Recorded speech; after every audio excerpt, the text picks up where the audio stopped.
प्यारे बच्चों, आज हम लोग क्लास 12th का इकोनॉमिक्स पढ़ेंगे। चैप्टर दूसरा चल रहा है और लेक्चर आज 15वां होगा। इससे पहले हम लोग 14 लेक्चर पढ़ चुके हैं और कल वाले में हम लोगों ने पढ़ा सीमांत तुष्टि गुण, जिसको सीमांत उपयोगिता भी कहते हैं, और कुल उपयोगिता में संबंध उदाहरण सहित पढ़ा। आज हम लोग पढ़ेंगे ह्रासमान सीमांत उपयोगिता नियम। देखिए, इसको इधर उधर भी कर सकते हैं, जैसे सीमांत ह्रासमान उपयोगिता नियम, ह्रासमान सीमांत तुष्टि गुण नियम, सीमांत ह्रासमान तुष्टि गुण नियम। तो ह्रासमान जो है शुरू में यहाँ पर इधर उधर हो सकता है, लेकिन ह्रासमान शब्द जरूर रहेगा। ये नियम है। नियम है क्या है? अन्य सभी बातें सामान्य रहने पर जब किसी वस्तु की इकाइयों का लगातार अधिक से अधिक उपभोग किया जाता है, तब प्रत्येक इकाई से प्राप्त होने वाली सीमांत उपयोगिता घटती जाती है। इसलिए इसे ह्रासमान सीमांत उपयोगिता नियम कहते हैं। हो सकता है ये चीज़ें समझ में ना आई हो, लेकिन देखिए दो तीन बातें ध्यान रखना। एक तो अन्य सभी बातें समान रखने पर, वो अन्य बातें क्या है आगे अभी बताऊंगा। अब ये कह रहा है, कल हमने सीमांत उपयोगिता की परिभाषा बताया था।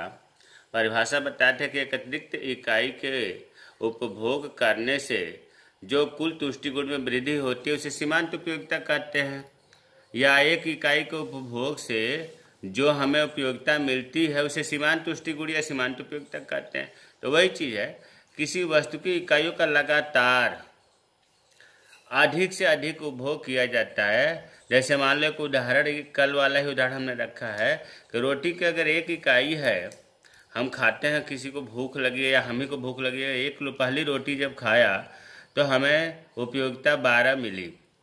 जब दूसरा खाया तो उससे कुछ कम मिली, क्योंकि कुछ पेट भर चुका था।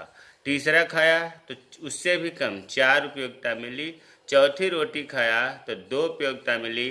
पांचवा खाया तो कोई उपयोगिता नहीं मिली, शून्यात्मक हो गया सीमांत उपयोगिता। और छठे खाया तो ऋणात्मक हो गया। ये सीमांत उपयोगिता है। ये जो है, इससे एक निष्कर्ष निकला। निष्कर्ष ये निकला कि जब हम मतलब रोटी की या उपभोग करने वाली इकाइयों को बढ़ाते जाते हैं लगातार, तो सीमांत उपयोगिता क्रमशः घटती जाती है। ये सभी वस्तुओं और सेवाओं पर होता है कि जब हम इकाइयों का उपभोग लगातार बढ़ाते रहते हैं तो उससे जो उपयोगिता मिलती है सीमांत उपयोगिता, वो घटती जाती है। और ये सभी पर होता है, सभी वस्तुओं सेवाओं पर।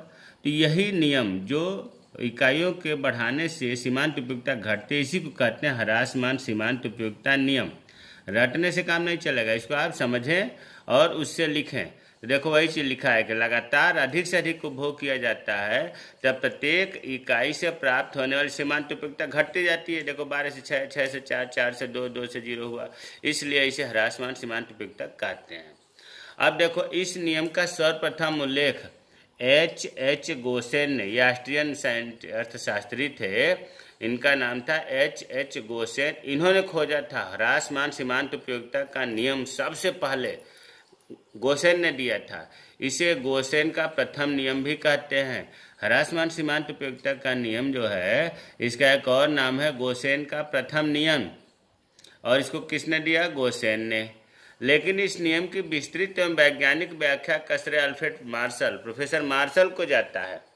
अब इम्तहान में अगर पूछता है कि सर्वप्रथम ह्रासमान सीमांत उपयोगिता नियम किसने दिया, तो उत्तर होगा गोसेन ने दिया। फिर पूछा जा सकता है कि वैज्ञानिक व्याख्या किसने किया, ह्रासमान सीमांत उपयोगिता नियम का विस्तृत और वैज्ञानिक व्याख्या किसने दिया, तब आएगा मार्शल। तो दोनों में क्लियर होना चाहिए, दोनों महत्वपूर्ण है। अब है ह्रासमान सीमांत उपयोगिता तो हो गया। यहाँ लिखा है अन्य सभी बातें सामान्य रहने पर। भाई, कौन सी सामान्य बातें? इसे 3 चीज़ से पूछा जाता था, 3 प्रश्न पढ़ सकता है। पहला है सीमांत उपयोगिता ह्रास नियम का लागू होने की आवश्यक शर्तें। ये क्या क्या शर्तें हैं जो कि नियम लागू होती है। या सीमांत उपयोगिता ह्रास नियम की मान्यताएं।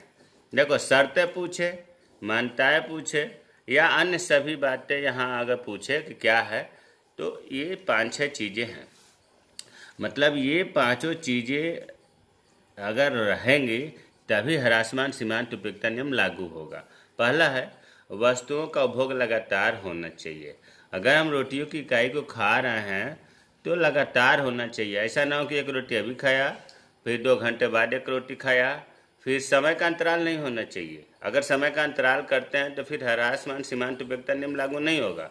दूसरा है, सभी वस्तु इकाइयाँ समरूप होनी चाहिए, भिन्न नहीं। जो हम इकाइयों का उपभोग कर रहे हैं, अगर रोटी का उपभोग कर रहे हैं तो सभी रोटियों का आकार एक जैसा होना चाहिए। ऐसा ना है कि अगली रोटी छोटी हो जाए तो फिर ह्रासमान सीमांत उपयोगिता नियम नहीं लागू होगा। तीसरा है, एक समय विशेष पर व्यक्ति विशेष की ही आवश्यकता होनी चाहिए। जो व्यक्ति उपभोग कर रहा है एक वस्तु का ही होना चाहिए।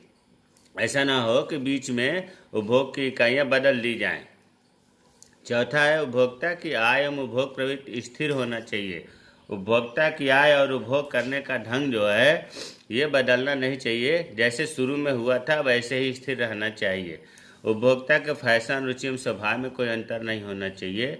अगर उपभोक्ता कर रहा है तो बीच में कोई रुचि या स्वभाव या फैशन ऐसा कुछ अंतर नहीं होना चाहिए। तो ये 4-5 चीज़ें जो है ये सामान्य रहने पर, इनमें चेंजिंग नहीं होना चाहिए, तब ह्रासमान सीमांत उपयोगिता नियम लागू होता है।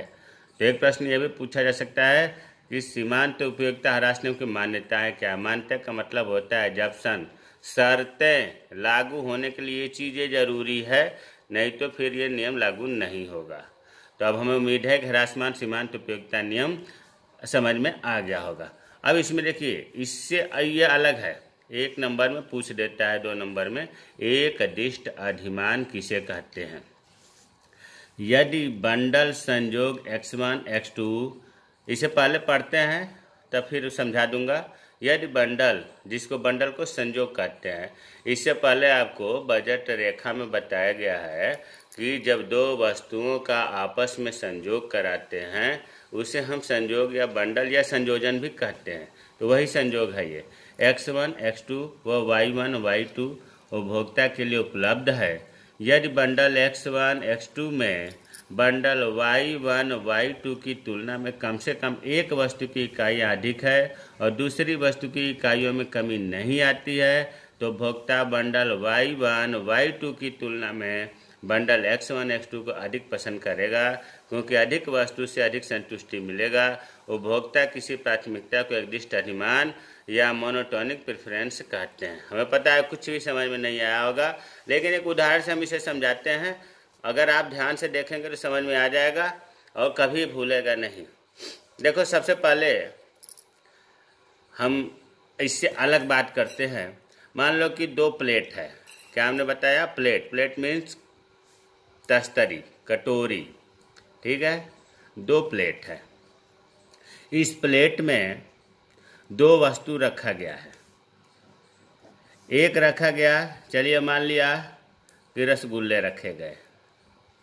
एक प्लेट में रसगुल्ले रखे गए और समोसे रखे गए।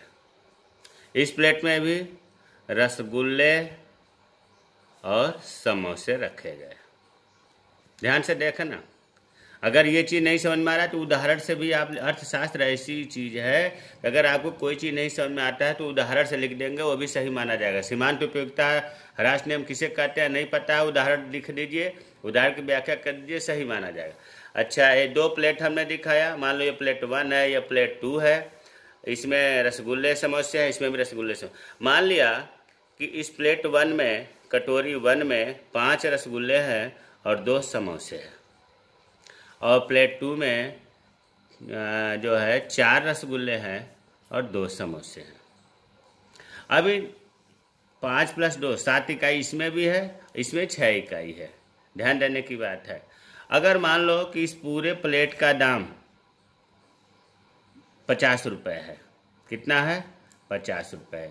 इसका भी 50 रुपये है, ये माना गया है।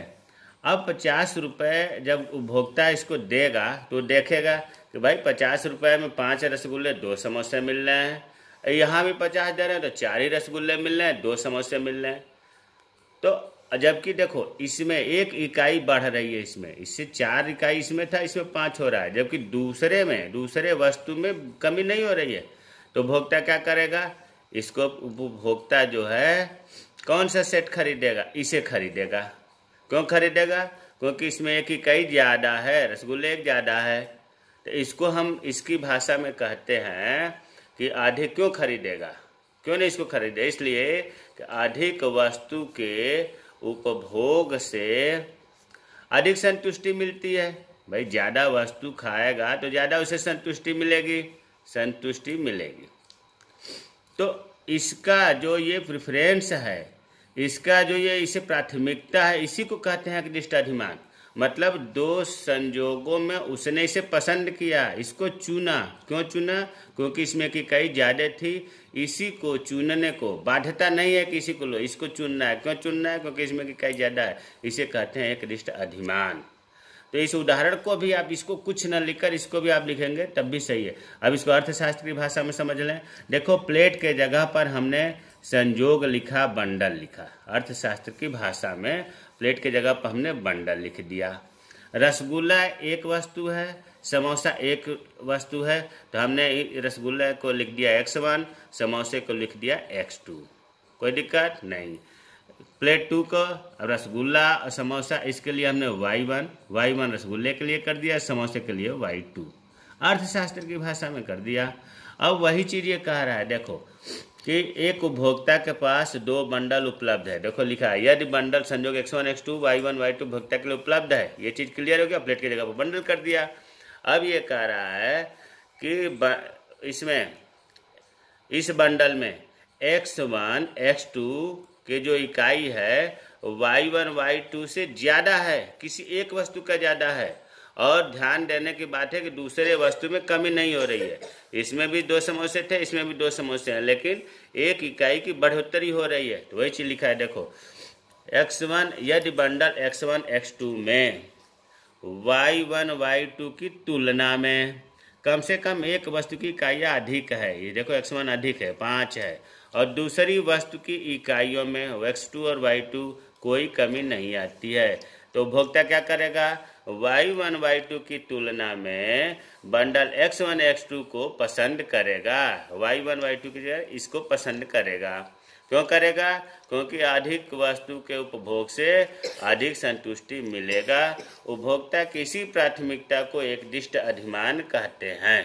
तो अब हमें समझ में आ गया होगा कि अर्थशास्त्र की भाषा में और व्यवहारिक, अगर आपको अर्थशास्त्र की भाषा नहीं याद होती है तो आप ऐसे मान लो 2 कटोरी है, एक कटोरी में 5 रसगुल्ले 2 समोसे हैं, दूसरे कटोरी में 4 रसगुल्ले 2 समोसे हैं। उपभोक्ता 5 रसगुल्ले 2 समोसे वाले को पसंद करेगा, 4 रसगुल्ले 2 समोसे वाले को पसंद नहीं करेगा। क्यों नहीं करेगा, क्योंकि उपभोक्ता को दिमाग में है कि अधिक वस्तु अधिक संतुष्टि प्रदान करता है। इस पसंद करने को, इसे प्राथमिकता देने को ही एकनिष्ठ अधिमान कहते हैं। इसे तैयार कर लीजिएगा। जय हिंद, जय भारत।